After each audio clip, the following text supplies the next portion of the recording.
All right, so here's a little pork 101. I've got here today some St. Louis ribs and some pork belly. Now, normally we buy the whole pork belly and we'll bone it out. And if you go on our YouTube channel, you can see me breaking down a whole pork belly. It's nice when you can just buy pork belly at the Asian market already cut for you. The girls, my adult daughters, two of them are coming over today, and they're half Colombian. Their mother's from Itagüí, Medellin, South America, and they love Chicharrón. They love rice and beans.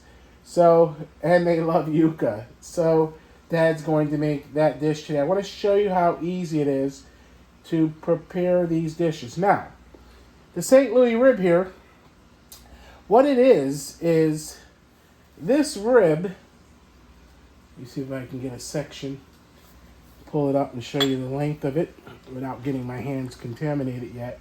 This rib, if you look at the back here, is the spare rib. And what they do with the St. Louis rib is they cut the top and the chine bone off, and they trim off all cartilage, and they remove any excess fat, and you get a leaner cut of spare rib. And we've got about 4 pounds of St. Louis ribs. So that is a very easy process to prepare them. We're going to show you how to remove the membrane from the back, and then we're going to make a rub with granulated garlic, ground cumin, smoked paprika, coconut palm sugar, little celery seed, some onion powder, some crushed red pepper, and some Italian seasonings. And we'll use a little bit of that Frantoia olive oil and some cracked black pepper and a little bit of this Cardona's Market cayenne pepper in that rub. And we'll let them actually just marinate in the refrigerator for several hours before we get the smoker ready to smoke them. So let me show you how easy it is to prepare the chicharrón. We can move all this out of the way until later when we get ready to do the rib part. I want to show you the easy part of how to prepare the chicharrón. You're going to use a bowl. I'm going to keep this to the side for a minute. And in this bowl, what you want to add is you're going to add a lime cut in half. This is the brine for the chicharrón. I'm going to crush these garlic cloves, most of them by hand, the bigger ones, because I want them to be part of my marinade for the chicharrón. So into the bowl they go. So I can drain off. We'll get this garlic out of the way. And then with your limes, I already rolled them and squeezed them. We're going to put them in to this bowl. And then we're going to add water to that. Enough to cover the pork belly once I show you how to prepare that. You want just enough to cover, approximately about a half a gallon of water for 3 nice 4-pound pieces like that. I've got close to a cup or more of kosher salt.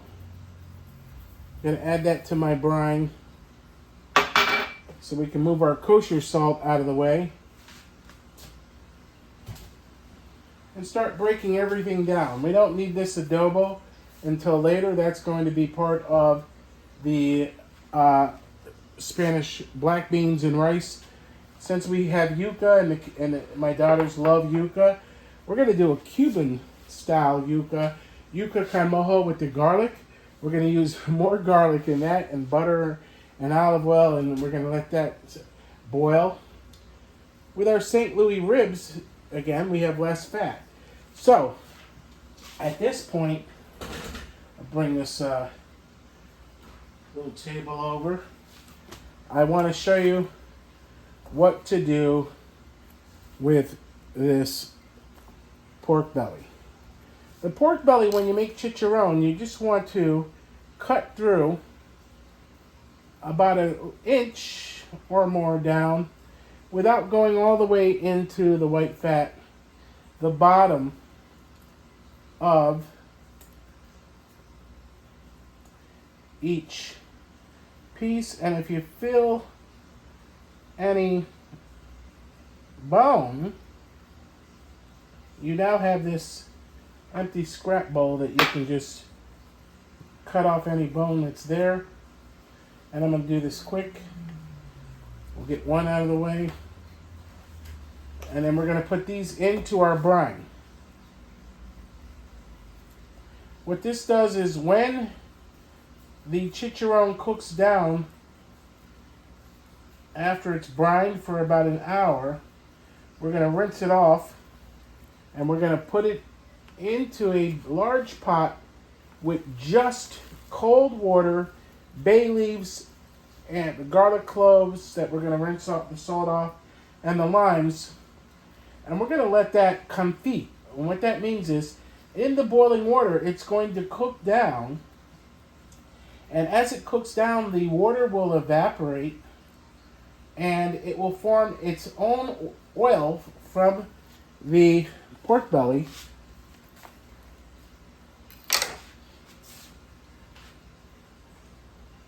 And it will cook in its own fat until it's nice and crispy. And we've done this before. We've showed you this before. That's why I keep a couple pairs of vinyl gloves out so I don't have to contaminate the box. And this is your brine right here. And all this is garbage scrap. But there you have it. There is your chicharrón. It's going to brine for an hour in that kosher salt, garlic, and lime water. And we'll put that to the side. And we'll start on showing you what to do with these ribs. First thing I want to do is get another clean glove on, even though the pork is dirty. Pick it.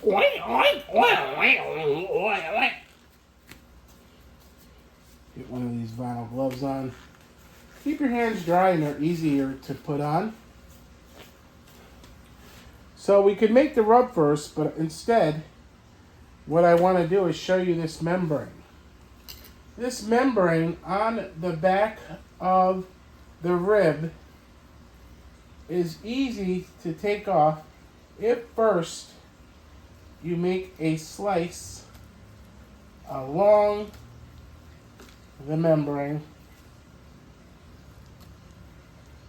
loosening it up a little bit.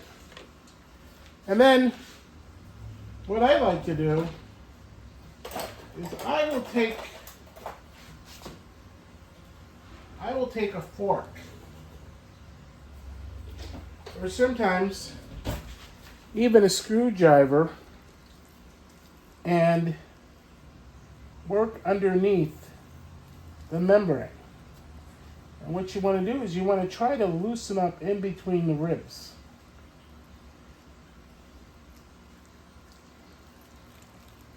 And I say the more time that you spend loosening the membrane, then it's easier to take it off. We'll start here and work backwards.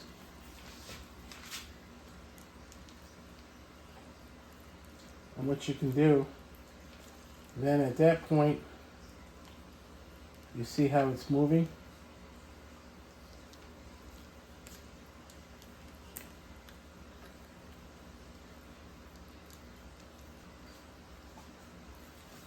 And there you have it.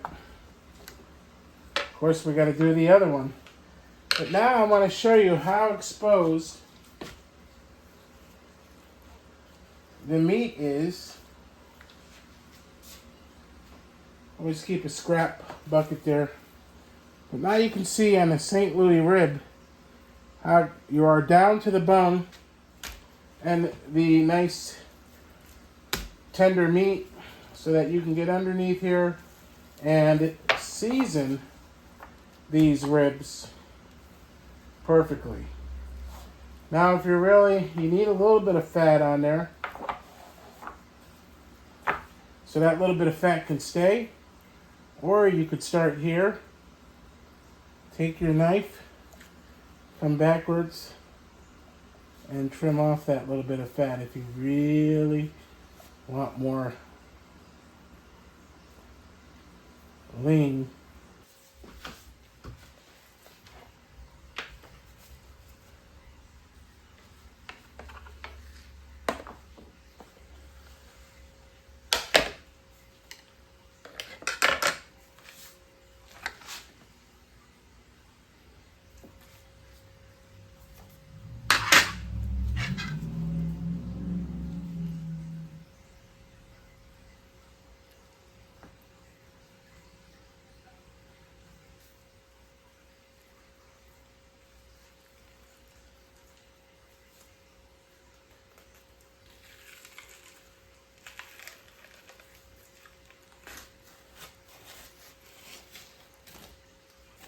4 pounds of St. Louis ribs. We're going to wash our hands and make our dry rub. Okay, so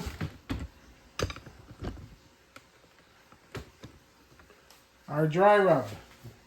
Very simple. What I like to do is start with my coconut palm sugar. I scrape about a tablespoon out. For 4 pounds of ribs, you're not going to need much more than that. You don't want them to be candied, especially if you're going to add sweet barbecue sauce.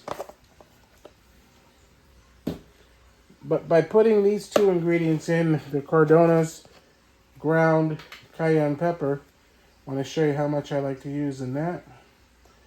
Just about a teaspoon. Now, with the natural wood on the St. Louis rib, which is your spare rib again, trimmed with the cartilage off and the chine bone off the top and the fat trimmed, you can use celery seed. The thing about celery seed, you have to be careful. You don't want to use too much. Celery seed is a natural nitrite, that, about a teaspoon, that will, when these ribs are smoking, will give them that smoke line, that redness. I use that when I make our natural bacon from pork belly. I will use celery seed and grind that fine. And then I just use the kosher salt and sugar and I rub that into the pork belly and let that cure in the refrigerator for several days before I smoke it to make our homemade bacon. Allspices, you should always make sure that you pour them away from the bowl so you can figure out how much you want to use. And if you have too much, you can pour it back into the container. Never pour over the bowl. Italian seasonings. You can't go wrong with that. I'm going to use half of them in there because there's a little bit of rosemary and it's strong. Now, I'm not going to add any salt right now to my dry rub. Ribs, I like them moist, folks. And if I use anything, I could use the adobo or I could use pink Himalaya salt. But it's as simple as sprinkling. This is why I keep the spoon. Sprinkle up high. And of course, you're going to need to clean up afterwards. But you can see how on one side of the rib, I'm really working this rub in. And I'm not going to bore you with how to rub the second rack. But we're going to do the same thing with the second rack, and we're going to let these sit for several hours before they go in the smoker. And I smoked them for 45 minutes, and then I dropped the, make sure that the smoker, I smoked them at a high heat for about 300 degrees Fahrenheit for 45 minutes, and then I make sure that they cook slowly, slow and low, at around 225, 250, until the bone wiggles and the rib has come to around 180 degrees Fahrenheit, and it's nice and tender, and I like them dry. I will serve sauce on the side for those that like it.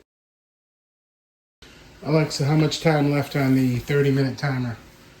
You have 23 minutes left on your 30-minute timer. So 23 minutes to rinse off the pork belly.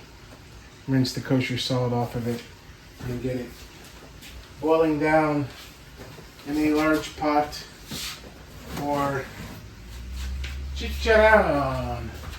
But this pot here is beautiful because it has legs that serve as a griddle over the fire. All right, so there's Alexa, stop alarm.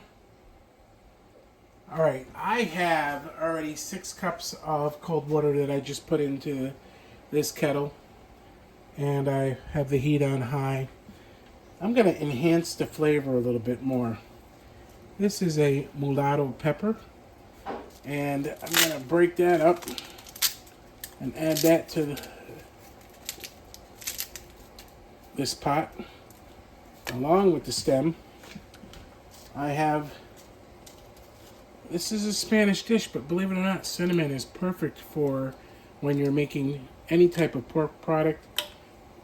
Cinnamon is also one of the ingredients in Chinese 5-spice powder.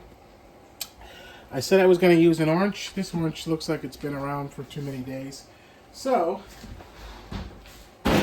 goodbye to that. And guess what I do always keep on hand is orange peel. Concentrated, dehydrated orange peel. Umami flavor. Yeah, right into the pot. And I told you I was going to add the bay leaves. I surely am. Let's give them a little crunch to release the oils.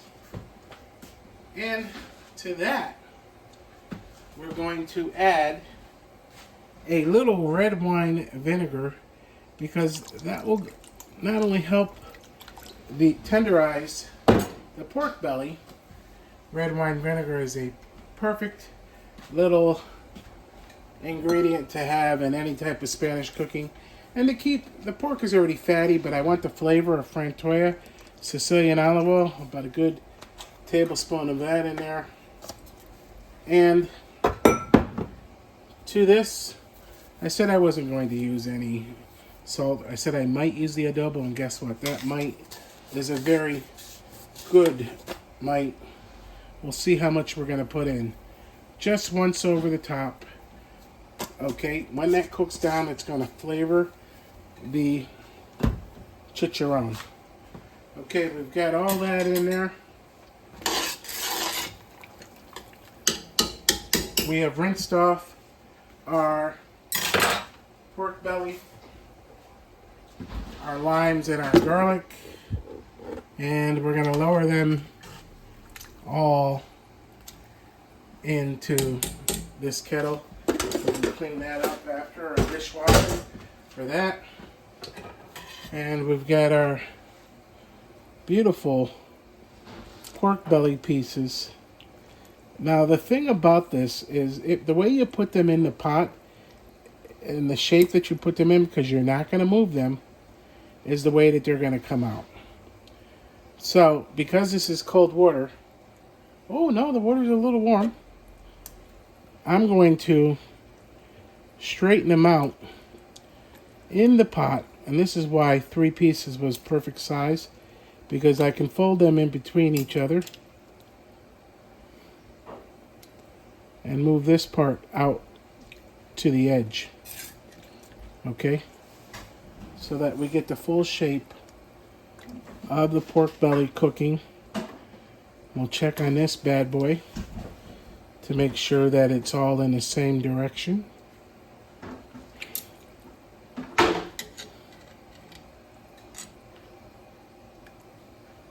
There we go.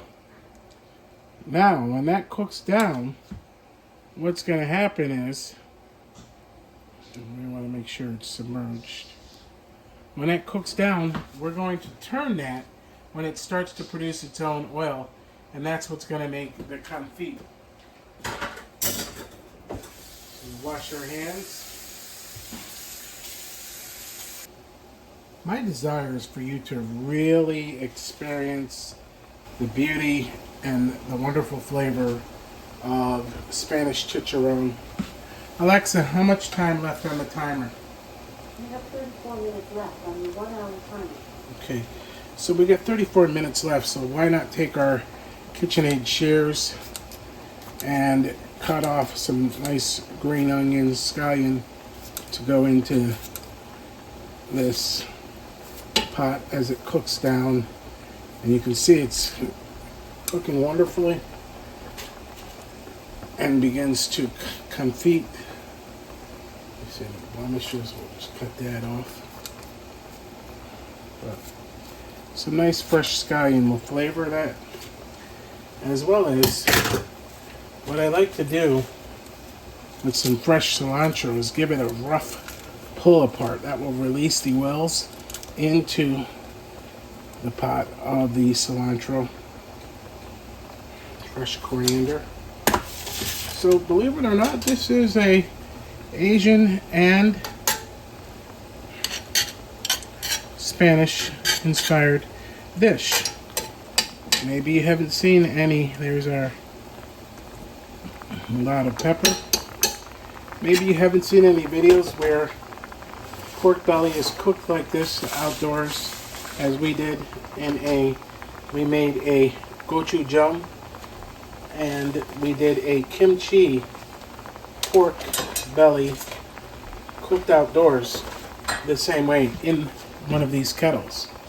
So we've got 30 minutes left, but I want to show you easy way to figure out what your temperature is to point at the surface, and you can see that if the surface is 184 using this infrared thermometer, then the eternal temperature of the pork is anywhere from 150 to 160. I don't want to press on that too hard, and at this point I can go get my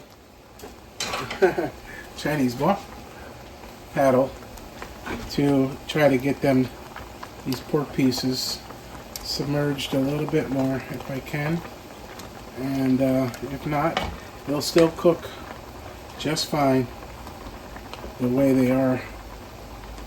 But I want to see without breaking them or tearing them, if I can get them a little more lodged in there. It looks like this piece here. Let me take it out and show you what it looks like at this point. Okay, so we'll take the kilo pepper off. Look how tender that already is. Okay, so what you could do is you could take the pork out and then fry it in canola oil. You can see it's got enough oil here. You could take the pork out at this point because you're seeing the inside of it. We don't want to over cook this, and we want it to be so that the shape maintains. Just move that to the side for a minute. Always clean that up. Let's check on our other piece over here. Look at that. See how beautiful that is? Okay.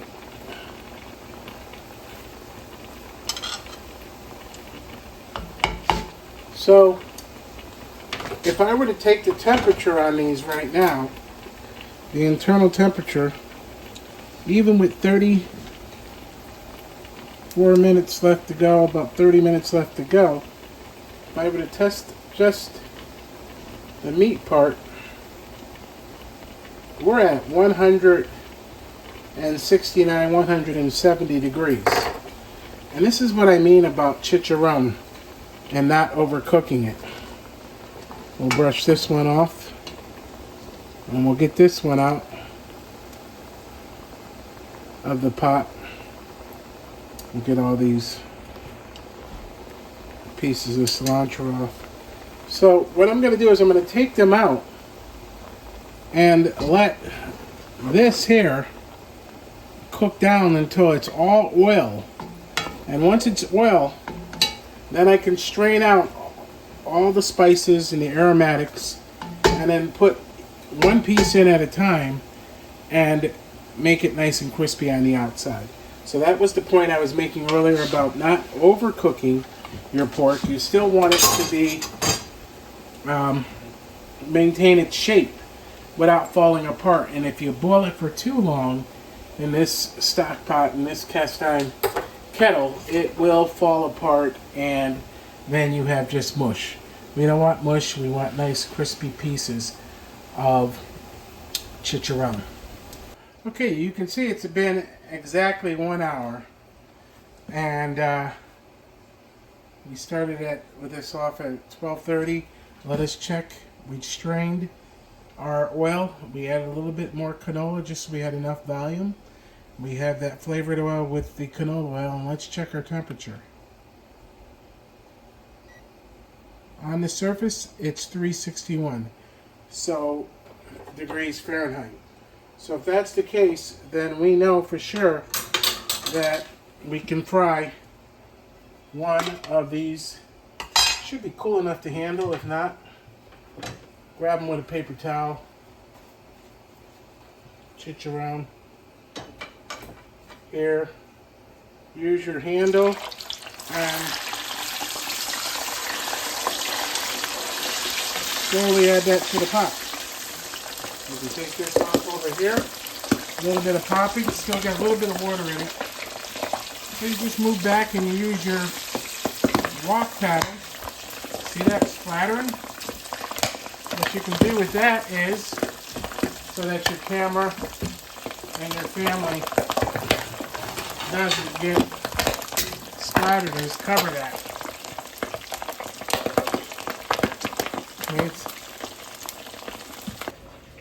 Okay, so here's our chicharrón. We took our second piece out. We're going to get our piece that is been sitting for a couple of minutes. Using our tongue. This is where these sections were before. Is a perfect spot to slice your chicharrón into portion-sized pieces for everybody to enjoy. And look at that. Look how beautiful that is. And salt this one right out of the oil.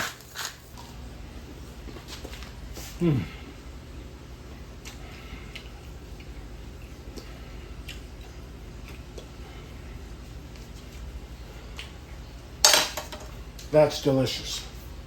We hope you enjoyed this video from Taste of Schenectady and Beyond magazine, 518 Pizzerias, 518pizzerias.com. Taste and Shop magazine, visit our website, tasteandshop.com. Subscribe to our YouTube channel, youtube.com/@taste518. Have a great weekend.